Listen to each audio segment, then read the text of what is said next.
Labdien visiem, kas mūs skatās un klausās. Es esmu Justīna Jurcika, un šis ir portāla TV3LV podcasts Veselīgas sarunas. Tajā ik pārnedēļas sadarbībā ar Veselības centra apvienību un tās speciālistiem iztirzāsim dažādas aktuālas tēmas, lai mēs ik viens būtu soli tuvāk veselībai. Iepriekšējā reizē iesākām ar sarunu par sirds veselību, un šoreiz arī par to turpināsim. Tiesa, jo tādā šaurākā un nedaudz konkrētākā griezumā, proti šīs dienas epizodes vadmotīvs būs holesterīns un sirds slimības, mīti un patiesības. Lai saprastu, kā tad ir patiesībā ar holesterīnu un tā attiecībām ar sirdi, šoreiz uz sarunu esmu aicinājusi kardiologu Nikolai Sorokinu, kas specializējas invazīvajā un arī kliniskajā kardioloģijā. Labdien, Nikolai! Labdien! Aizskatā, jo minējāt, ka šī saruna, ja mēs ietu tā dziļi apskatīt, holesterīnu varētu ievilkties arī vairāk stundu garumā ar diagrammām un zīmēšanām tam līdzīgi. Un tomēr, sākumā gribu jums vaicāt tādu ievedu jautājumu, kas vispār ir holesterīns? Jo es pieļauju, ka vajadzētu būt tā, ka katrs no mums ar šo vārdu ir saskāries vismaz tādā vidusskolas vai pamatskolas līmenī, bioloģijas stundās, bet daudziem tas ceļš arī pēc tam šķiras no viņa, ja vien tas nekļūst aktuāli. Tad kas ir holesterīns? Protams, ir jāpasaka, ka holesterīns ir ļoti svarīga molekula mūsu dzīves pamatfunkciju nodrošināšanai. Mums organismā, kā jūs zināt, gandrīz nekā lieka nav. Jā. Pat apendicitam ir sava vieta un loma organismā. Tad izrādās, ka holesterīns mums aizņem ļoti svarīgu nišu mūsu metabolismā. No holesterīna mums veidojas dzimuma hormoni, testosterons, estrogēns sievietēm, testosterons vīriešiem. No holesterīns ir arī daļa no šūnas membrānas, kas stiprina šūnu membrānu. Un arī no holesterīna tiek sintēzēti kortikosteroīdi, tas ir hormoni, kas piedalās metabolismā. Un arī holesterīns ir nepieciešams žults skābi un žults sāļu sintēzei, kas arī savukārt ir nepieciešami, lai mēs varētu ar pārtiku uzņemt tos taukus, uzsūkt un uzņemt un izmantot metabolismā. Tātad holesterīns mums ir dzīvībai nepieciešams, teiktu. Tā. Un viņš jau ir pats par sevi, vai arī ir kaut kas, kas mums, no ikdienas dzīves faktoriem palīdz viņu veidot? Kā viņš rodas mūsu organismā? Tas ir ļoti interesants jautājums. Mums ir divi ceļi, kā mēs to holesterīnu varam uzņemt, saražot. Tad pirmais, kā es jau pateicu, mēs varam viņu uzņemt ar ēdienu. Ir pārtikas produkti, kas satur vairāk holesterīna, ir pārtikas produkti, kur tas holesterīna saturs ir mazāks. Un otrais ceļš, mēs viņu varam arī paši sintezēt no citām izēvielām. Aknu šūnas mums ir spējīgas caur 30 soļu reakciju no cukura molekulas, no glikos, sintezēt holesterīnu, kas pēc tam būs izmantots vai dzimuma hormonu sintezē, vai metabola hormonu sintezē, vai žultskābēm aizies, vai šūnas membrānu, vai pat veidosies D vitamīns. Kā sakāt, holesterīns, kā jau iepriekš minējāt, ka visam, kas mūsu ķermenī ir savs uzdevums, savs mērķis, arī holesterīnam tāds ir. Un tomēr kaut kādā brīdī, kā es savukārt sarunas sākumā pieminēju, ka varbūt pēc tās skolas mēs aizmirstam par šo vārdu holesterīns, līdz tas paliek aktuāls. Proti, visbiežāk viņš aktuāls paliek tad, kad mēs aiziet pie ārsta un pēc kādām analīzēm dzirdam šo ka viņš ir paaugstināts. Tad jautājums, kurš ir tas brīdis, kad viņš kļūst bīstams, vairs nepilda pilnvērtīgi to savu funkciju, bet varbūt tās pārpilda. Protams, tas būs atkarīgs no vairākiem citiem aspektiem. Proti, mums interesēs pacienta vecums vai, tā cilvēka, kas ir nodevis analīzi, cik paaugstināts, cik reizes virs normas viņš būs paaugstināts. Un arī citu riska faktoru klātbūtnē mums arī interesēs. Jo pats par sevi paaugstināts holesterīns, protams, arī ir riska faktors, bet svarīgi arī citu riska faktoru klātbūtnē, lai attīstītos slimībā. Un, protams, tur ir laiks, cik ilgi viņš ir paaugstināts. Tas ir tikai pusgads, tas droši vien nerādīs tādas briesmas veselībai, nekā, piemēram, ilgākā ekspozīcijā pacientam paaugstinās holesterīns jau vairākus gadus. Nekas nav darīts. Un kas ir tie, varbūt, iemesli, kāpēc tā var, šis holesterīns var kāpt, var kļūt paaugstināts, jo mēs nezinām, piemēram, stereotipiski šķiet ir domāt, ka tas ir vai tikai veciem cilvēkiem, vai noteikti tikai cilvēkiem, kam ir liekais svars, bet es pieļauju, ka tā nebūtu nav. tā nebūtu nav. Jā, diemžēl ir arī ģenetiski determinēts augsts holesterīna līmenis šo slimību sauc par ģimenes hiperholesterīnēmiju, kad holesterīna līmenis ir ģenetiski determinēti augsts. Jā, un tad tiem pacientiem holesterīna līmenis jau būs augsts no bērnības. Jā, un līdz ar to, kā es jau minēju, tur ļoti svarīga ekspozīcija. Ja jums no bērnības cilvēkam, nevis jums, cilvēkam ir paaugstināts holesterīns no bērnības, tad proti visas kardiovaskulāras slimības, ar kurām, teiksim, šai pacienti slimā sāksies daudz ātrāk nekā parasti, ja? Kad mēs sagaidām tur 50-60 gadu vecumā šādiem pacientiem, pirmās debijas būs kaut kur 20-25 gadu vecumā. Nu, šī ir tā iedzimtības tas faktors, jā. Otrais, protams, jā, kā mēs jau sarunas sākumā mēs jau pieminējam, ka viņš mums ir daudz kur izmantots, ja? Un, protams, ja mēs viņu neizmantojam, viņš var uzkrāties organismu, jo organisms ne no kā liekā arī negrib šķirties tik viegli, ja? Tāpat ar lieku svaru mēs zinām, ja? Uzņemt svaru ir diezgan ātri var uzņemt svaru, bet pazaudēt lieku svaru ir diezgan sarežģīti, ja? Un šeit arī līdzīgs stāsts, ka tam uzņemtam holesterīnam ir iespēja, tad, ja viņš nav izmantots, ja, viņam iespēja ir uzkrāties. Un mūsu interesē tur holesterīns, viņš nav tikai viena molekula, viņš mums eksistē organisma kā savienojums. Ja, viņš ir savienots ar proteīniem, lai viņu varētu transportēt organismu starp paudiem, un viņš pamatā ir kombinācija ar citām molekulām, triglicerīdi tā saucamie, kas ir mūsu enerģijas resursi. Jā, mēs izmantojam gan cukuru, gan taukskābes, lai gūtu enerģiju. Jā, un pamat organi, kas pārtiek no tā, protams, ir muskuļšūnas. Jā. Tā ir šķērsvietota muskulatūra, sirds muskulatūra, jā, un arī, protams, citi organi, kas prasā ļoti lielu enerģijas patēriņu, piemēram, smadzenēs. Un mēs zinām, ka, teiksim, ja mums ir mazkustīgs dzīvesveids, tad mēs tās uzņemtās kalorijas mēs nevaram vienkārši izterēt, un tad mūsu organisms viņus akumulē. Viņš akumulē viņus taukaudos, ja, un mums uzkrājas gan holesterīns, gan taukskābes. Nu, lūk, un no visas šīs te garas polītrais holesterīna saturoša molekula mums interesē arī zema blīvuma lipholesterīns. Tas ir tas bīstamais, kas tieši sāk izglūsnēties asinsvadu tas sliktais holesterīns. Sliktais holesterīns, jā. Un tieši viņa līmenis būdams ilgstoši paaugstināts, arī draud ar to kardiovaskulāro slimību attīstību. Jā, nu pieminējāt šitā mazkustīgo dzīves, kā ir atkal ar kaut kādu uzturu vai citiem, stress, smēķēšanu? Jā, absolūti pareizi, jā, smēķēšana, mazkustīgs dzīvesveids, paaugstināts asinsspiediens, jā. Citu slimību klātbūtnē, piemēram, autoimūnas slimības, kas jau veicina kaut kādu hronisku iekaisumu procesu, jo, ja mēs paskatīsimies uz aterosklerozu procesu, pamat process, tur ir iekaisums. Ja? Tad mūsu pašu imūnas sistēma šo holesterīnu, kas ir izglūsnējies asinsvadu sieniņa, mēģina utilizēt. Ja? Mūsu imūnas sistēma šūnas ar to netiek galā, viņi sakrāja to holesterīnu, viņas plīst, un tur ir tāds tā kā uzturošs iekaisuma process. Lēniņam norisinās. Ja? Un tas arī noved pie tās aterosklerozes plāksnes formēšanās. Nu, lūk, un cukura diabēts, protams, ja? Un arī, protams, vecums, jo mēs zinām, jo vecāks ir pacients, jo lielāka varbūtība, tad ilgāk bija ekspozīcijas laiks, kad tas holesterīns bija paaugstināts, tad ir lielāka iespēja, ka tas holesterīns jau paspēja izglūsnēties asinsvadu sieniņā.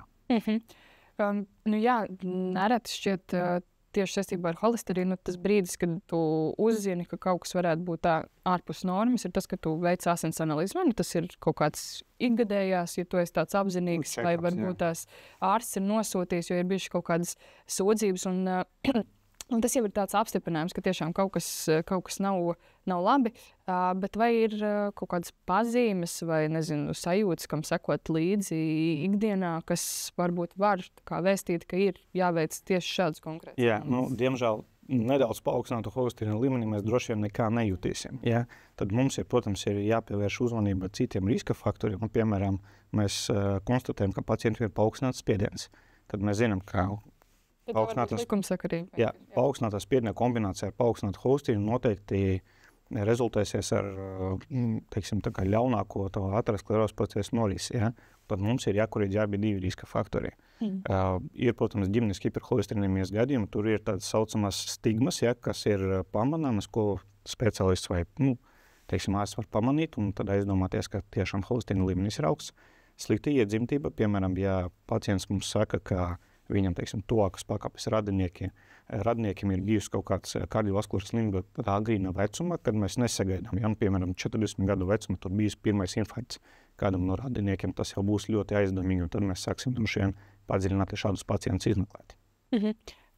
Par tām pārbaudēm, jā, tad tās ir, tas galvenais veids, kā pārbaudīt holesterīnu, ir šīs asins analīzes. Protams, jā. Ja? Un kāds varbūt būtu, kā jūs ieteiktu, kā ārsts, vai ir kaut kāda regularitāte, kā šīs pārbaudes veikt, gan ņemot vērā tādam cilvēkam, kam it kā šķietam viss ir kārtībā, gan arī tiem, kam šim te līmenim ir jāseko līdzi, kādas varbūt ir vadlīnijas tur? Jā, es teiktu tā, ka, ja mēs skatāmies uz Latvijas situāciju, ja, kur mums, teiksim, ja mēs paskatāmies uz statistiku, mums kardiovaskulāras slimības ir diezgan izplatītas un principā tas ir lielākais draudz, ja. Mūsu veselībai, tad es teiktu, ka droši vien ņemot vērā to, katram Latvijas iedzīvotājiem 30 gadu vecumā vismaz jāzina savs holesterīns. Ja 40 gadu vecumā noteikti jābūt tādai tā kā plašākai pārbaudei, kas ietver sevi gan spiediena mērīšanu, gan holesterīna līmeņa noteikšanu, gan cukuru līmeņa noteikšanu, gan arī varbūt kaut kādu tādu elementāru skrīningu uz kaut kādām jau kardiovaskulāras slimības izpausmēm. Ja? Jo ar to pašu spiedienu mēs zinām, ka ir tādas maskētas hipertenzijas, kad jūs atnākat pie ģimenes ārsta, jums spiediens ir labs, bet mājās viņš ir paaugstināts. Ja? Tad mēs skatāmies, vai nav. Vai otrādi, pie ģimenes ārsta, jā, tas ir Baltkalns fenomens, kad ir otrādi, jā. Tad mēs skatāmies, vai tas paaugstinātais spiediens jau nav atstājis kaut kādu seksu uz organismu. Ja? Tad mēs varam paskatīties, piemēram, atsdībenu, paskatīties, kā izskatās asinsvada atsdībenā, ja? Jo tas ir gandrīz vienīgais veids, kur mēs asinsvadus var bez intervences, ja? Apskatīt dzīvē, kā viņi izskatās. Ja? Un tad noteikti tas pazīmums mums liekas domāt par to, ka varbūt asinsspiediens ir paaugstināts. Mēs varam uztaisīt ultraskaņas izmeklējumu sirsniņu, paskatīties, kā izskatās sirsniņas, muskultūras sieniņas biezumi, cik ir, ja? Vai ir kaut kādas izmaiņas, kas mums var norādīt uz to, ka iespējams spiediens ir paaugstināts. Tad, tiem, kam tam noteikti ir jāpievērš uzmanība, tas jau tādā kontaktā ar ārstu notiek, un ārsts jau pateiks, cik bieži un ko jāiet, bet, principā, tiem, kam it kā veselība kopumā ir laba, stabila, tad, pietiek, ka, reizes gadā šīs te profilaktiskās pārbaudes. Jā. Tālāk, atkarībā no tā, ko mēs atradām vai neatradām, mēs tad šos pacientus var to vecmādīgu vārdu dispenserizējam, ja, tad mēs viņus liekam grupā, kurā tiek novērota biežāk, ja, un tad tie pacienti nāk varbūt regulārāk uz tā saucamiem follow-upiem, ja, kad mēs sekojam līdz tam pacientu stāvoklim. Piemēram, ja mēs uzsakam terapiju, tad mums jāredz rezultāts, ja, vai viņš ir apmierinošs, nav apmierinošs, vai jāintensificē vai nē. Tad tie pacienti nāks noteikti biežāk, pārējie, kam, teiksim, viss ir plus mīnus kārtībā, tad tie vienkārši vienreiz gadā nāks uz tādu, teiksim, check-up izmeklējumu. Jā. Kaut ko jau līdz šim brīdim runājot par holesterīnu, jau ieskicējat arī kaut kādas virzienas, ko tas var nozīmēt cilvēku veselībai, ar ko viņam jārēķinās, jo šis sliktais holesterīns ir paaugstināts, kāda tam var būt ietekme. Bet tādus galvenās iespējami riski, kādi var būt, ja ir paaugstināts šis holesterīns, kāds var būt tās sirds slimības, ar kurām ir, kuras var skart cilvēku attiecīgi. Jā, tur ir plašs spektrs.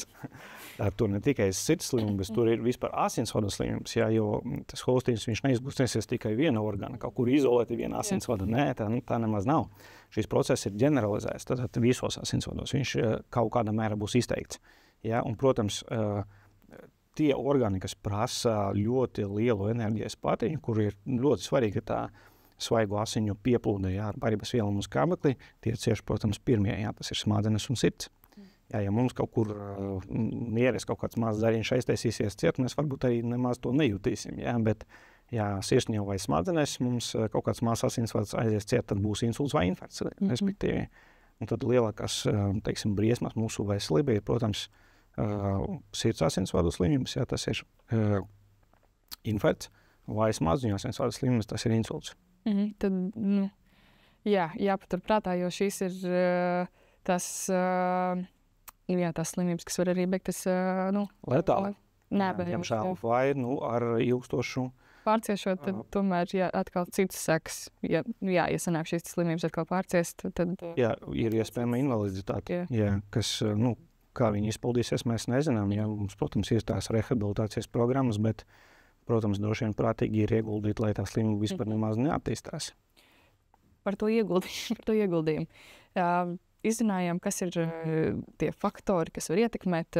Es pieļauju, ka uz tādu iedzimtību ir grūtāk strādāt. Tā ir vienkārši lieta, ar ko ir jāsadzīvo, kas ir jāņem vērā un kas jāpatur prātā, domājot atkal tālāk par savu bērnu un pēc tam, kad viņi kļūst pieauguši savu pašu veselību. Un tomēr, kas ir tās lietas bez regulārām pārbaudēm, kā mēs varam sekot līdzi un kā mēs varam domāt par to, lai šis holesterīna līmenis būtu stabils tādās normas robežās. Protams, mums, kā mēs jau zinām, ievada, ka mēs uzņemam daļu no holesterīna rēdiena. Protams, mēs varam regulēt to, ko mēs ēdam. Tad mēs varam kaut kā pievērsties varbūt veselīgākai dietei, nelietot produktus, kas satur daudz holesterīna, lai nepaukstinātu jau esošo līmeni.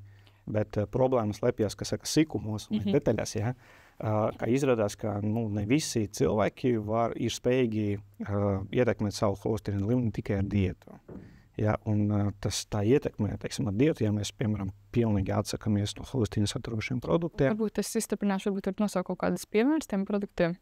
Olas. Tieši lieldienas tuvojas. Tādā ziņā nevajag pārspīlēt. Jā, bet izrādās, ka pat ja jūs pilnīgi izslēgsiet no savas dietas holesterīna saturošus produktus, akne jau sāk sintēzēt pati. Un tad, protams, šeit mēs nekādīgi nevarēsim ietekmēt tikai ar dietu, mums vajadzēs arī varbūt pieslēgt terapiju.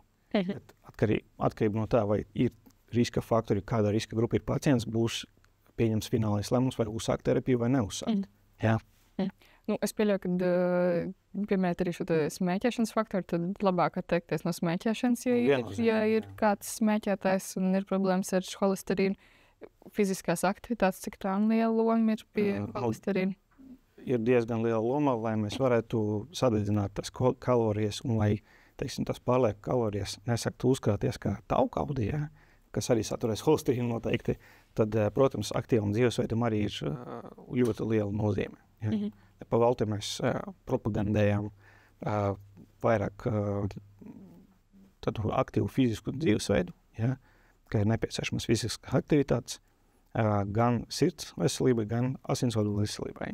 Bet vai tās uzreiz ir, šķiet daudzas, varbūt tās sabaida tas, ka tagad man būs jānododas intensīvai fiziskai slodzei, lai tur tie tauki deg kopā ar holesterīnu, tiek samazināts. Bet vai tas obligāti paredz kaut kādas tādas lielas uzreiz pārmaiņas, vai varbūt pietiek ar tādu mazu piedomāšanu un pakāpenisku? Es domāju, tas ir viennozīmīgi būs labāk nekā nedarīt neko un vienkārši ignorēt, vai ne? Tad, protams, pārskatīt savu dietu, mēģināt ierobežot varbūt tos produktus, kas tiešām satur daudz tauku un holesterīna. Uzsākt varbūt nelielas fiziskas aktivitātes sākumā, piemēram, iet uz veikalu ar kājām, nevis ar mašīnu, vismaz, kaut kādas pastaigas 2 reizes nedēļā. Vismaz sākt ar to, atmest smēķēšanu, jo smēķēšana pat pa sevi ir diezgan augstīgs faktors. Protams, koriģēt pārējo, ja ir paaugstināts asinsspiediens, tad noteikti jāpadomā, vai tur nav nepieciešama medikamentoza terapija, un tad koriģēt abus riska faktorus. Bet tā galvenā doma tāda, ka ja ir šī problēma, šī vai kāda cita, tās pārmaiņas būs vajadzīgas, bet nevajag uzreiz skatīt tādā, ka tas būs sarežģīti, intensīvi, drausmīgi, laikietilpīgi, ka galvenais, kā teicāt, galvenais kaut ko darīt, nekā nedarīt. Absolūti, jo dzīve piespiedīs, kad cilvēks nonāks, nedod Dievs, pie tās situācijas, kad viņam būs infarkts, tad visas tās dzīves veida pārmaiņas vajadzēs veikt vienā dienā. Ja viņam palaimēsies un viņš izrakstīsies no slimnīcas, tad viņam vajadzēs savu dzīvi pārskatīt vienā dienā. Un tad labāk to sākt pakāpeniski, varbūt bez stresa tagad, nesagaidot to brīdi, kad ar ziliem pakuguniem, jūs vedīs uz slimnīcu. Sākumā piesakot, jūs, Nikolai, minēja, ka jūs specializēties arī invazīvajā kardioloģijā. Varbūt vienkāršiem vārdiem varat pastāstīt, kas ir invazīvā kardioloģija, jo es pieļauju, ka izdzirdot to vārdu invazīvs, kāds varētu arī sabīties, bet es pieļauju, ka no jums un jūsu darba metodēm nav nevienam jābaidās. Jā, tad kardioloģija jau sastāv no vairākām subdisciplīnām. Jā, mums ir atsevišķi kolēģi, kas nodarbojas ar sirds ritmu traucējumiem, tie sauc viņu aritmologi. Ir kolēģi kardiologi, kas nodarbojas ar pārāk lēno ritmu, viņi implantē sirds stimulatorus. Ir kolēģi, kas nodarbojas ar, slimību korekciju ar medikamentu palīdzību. Tas ir tāds vispārējais prakses kardiologs. Un ir daļa no kardiologiem, kas jau ar intervences metodām, tas ir tā kā ar procedūram, mini operācijām, var pateikt tā, mēģina atjaunot normālu asinsvadu lumenu, vai to diametru sirds asinsvados. Tad, kā mēs jau ar jums pieminējām paši sākumā, mūsu slimnieki, mūsu kontingents ir lielākoties pacienti, kam sirds arterijas ir sašaurinājumi. Tad sirds mums nepārtraukti pumpē asinis, tad muskulis strādā 24/7, viņam vajag svaigas asinis, skābeklī, paribsvielas. Un, ja ir sašaurināts asinsvads, kas piegādā šos dzīvībai nepieciešamos elementus, tad noteikti ir sirds reģions, kas vienkārši nevar normāli strādāt. Cilvēkam parādās sāpes, viņam ir fiziskas slodzes ierobežojumi, un, protams, ir infarkta risks. Un tad invazīvais kardiologs ir tas kardiologs, kas veicot procedūras, tad diagnosticē šo problēmu. Tas ir koronarogrāfijas izmeklējums, un, ja ir nepieciešams, ja mēs atrodam, ka ir nozīmīgs sašaurinājums, tad mēs liekam tādas speciālas paplašinošas protēzes, saucas intrakoronārais stents, kas tad paplašina asinsvadā lumenu, atjaunojot normālu asiņu piepildi sirds reģionā. Šajā minējāt. To mēs darām bez lielas operācijas, bez liela grieziena, bez mākslīgas asinsrites. Pieminēt par šo sašaurinātu asinsvadu, tur jūs redzat arī to holesterīnu, kas ir aizblīvēs. Mēs neredzam pašu holesterīnu. Mēs viņu varam redzēt ar papildus izmeklēšanas metodēm. Mums ir speciālās tādas ultraskaņas izmeklēšanas metodas, kad mēs izvelkam ultraskaņas probi caur asinsvadam, un tad mēs varam redzēt ultraskaņas attēlā, kādas ir tās komponentes tai plāksnī, tur ir lipīdi, tur ir kalcija saļu izlūsnējums, kādas tur ir tās struktūras. Bet parastajā koronarogrāfijā mēs redzam, asinsvada ēnu, mēs redzam, kā kontrasts piepilda asinsvadu, jo rentgena staros asinsvadi ir caurspīdīgi, mēs viņus neredzēsim, ja mēs neielaidīsim kaut kādu vielu, kas mums palīdzēs viņus ieraudzīt. Mēs vienkārši redzam, kā asinsvadā plūst kontrastvielā. Un, ja mēs redzam sašaurinājumu vietu, tad mēs saprotam, ka tur visticamāk ir plāksne ar holesterīnu saturu iekšā. Jā, šis vārds invazīvais paredz kaut kādu iejaukšanos, arī minēja operatīvas galds un tam līdzīgi. Intervencija. Un tomēr vai ir arī kaut kas, ko invazīvais kardiologs var darīt ambulatori, kad cilvēks aiziet uz polikliniku, nevis reiz varbūt guļas uz operāciju galda? Protams, jo ir tā, ka ne katru sašaurinājumu mums ir jāārstē. Mums, protams, tā ir procedūra, tur ir savi riski noteikti, tad mums ir jāapsver, cik ir pacientam ieguvums no mūsu intervences un cik ir risks. Jo, protams, jebkurai procedūrai ir savs zināms risks. Mēs arī laižam kontrastvielu, uz kuriem pacientiem var būt alerģiska reakcija. Kontrastviela arī izvadās caur nieram, un ja pacientam ir nieru funkcijas traucējumi, tad noteikti mums ir jāuzsver, vai mēs nepasliktināsim viņam nieru stāvokli no savas intervences. No otras puses mums ir pacienta dzīvība, infarkta risks, un dzīves kvalitāte. Un, darba spēku zudums, jo pacients ar tādu izteiktu asinsvadu bojājumu, viņš nevar normāli strādāt fizisku darbu savu simptomu dēļ. Tad tas ir otrais, kas mums ir jāuzsver. Tad mēs pieņemam kopīgu lēmumu, ko mēs darām. Vai mēs ejam uz lielu operāciju, ja tas bojājumu daudzums ir tik plašs, ka mēs saprotam, ka ar 1-2 stentiem mēs tur nevarēsim pilnvērtīgi revaskularizēt to sirsniņu. Vai ja tas ir kaut kāds viens lokāls bojājums vai 2 lokāli bojājumi, tad mēs varam bez lielas operācijas ielikt 2 protēzes, un tad pacients var atgriezties pie normālas dzīves, bez lielas operācijas. Jā, bet kurš varbūt ir tas brīdis, tikko iedomājās, kurā pacients pie jums nonāk? Kādas tev bijušas tās sūdzības? Jo jūs sakāt, pēc tam jau tajā brīdī, kad jūs veicat visu šīs pārbaudes un tam līdzīgi, nu, tad jūs secināt, ka tiešām ir tas asinsvadu sašaurinājums un tur ir kaut kas jādara lietas labā. Kāds ir tas varbūt tās biežākās sūdzības, ar kurām pie jums nonāk un kas noved tad attiecīgi? Biežākais, protams, ir sāpes krūtīs pie fiziskas slodzes. Ja, kad pacients sāk sūdzēties, ka spiež krūtīs pie fiziskas slodzes, mēs skatāmies uz riska faktoriem, mēs izvērtējam, cik liela ir iespēja, ka viņam noteikti būs vai nebūs tas sirds asinsvadu sašaurinājums, jo tas, protams, ir 15-gadīgs bērns. 18-gadīgs, ja, jo mēs no 18 gadiem tikai konsultējām. 18-gadīgs bērns, kuram ir normāls holesterīna līmenis un ir šīs sūdzības, tad varbūt intervence invazīva nebūs droši vien prioritāte. Ja tur būs kaut kāds citas izmeklējuma metodas, kad mums ir jāpārliecinās, ka tur tiešām ir kaut kāds asins piegādes traucējums, kaut kāda zona, kas nesaņem pilnvērtīgu apasiņošanu. Pārsvarā tie ir pacienti ar sāpēm krūtīs, ar atbilstošiem riska faktoriem, ko pie mums nosūta vai nu ģimenes ārsts, vai nu kolēģi kardiologi. Un tad jau tādā sazobē ar ārstu meklē dažādos veidos arī caur pieļauju asins analīzēm. Jā, vai papildus izmeklējumiem. Jā. Esam izrunājuši daudz par holesterīnu. Iezīmējuši arī to bildi, kas ir cilvēkiem jādara, lai rūpētos par sevi. Proti, ikdienā domājam par to, lai būtu vismaz kādas fiziskās aktivitātes. Neesam tik bezrūpīgi varbūt arī par to, ko ēdam. Regulējam savu stresu, sekojam līdzi asinsspiedienam. Un, ja ir jebkādas aizdomas, tad šķiet pareizāk vienmēr ir labāk aiziet pie tā ārste uz tādu profilaktisku pārbaudu, un lai ārsts pēc pārbaudēm pasaka, ka viss ir kārtībā, nekā nokavēt to brīdi. Un, kā jau teicāt, ar tiem bākuņiem, lai nav jābrauc uz slimnīcu. Jā. Labi, Nikolai, es teikšu jums paldies par sarunu. Paldies visiem, kas skatījās un vai klausījās. Epizodes meklējiet portālā TV3LV, arī mūsu YouTube un Spotify kanālos.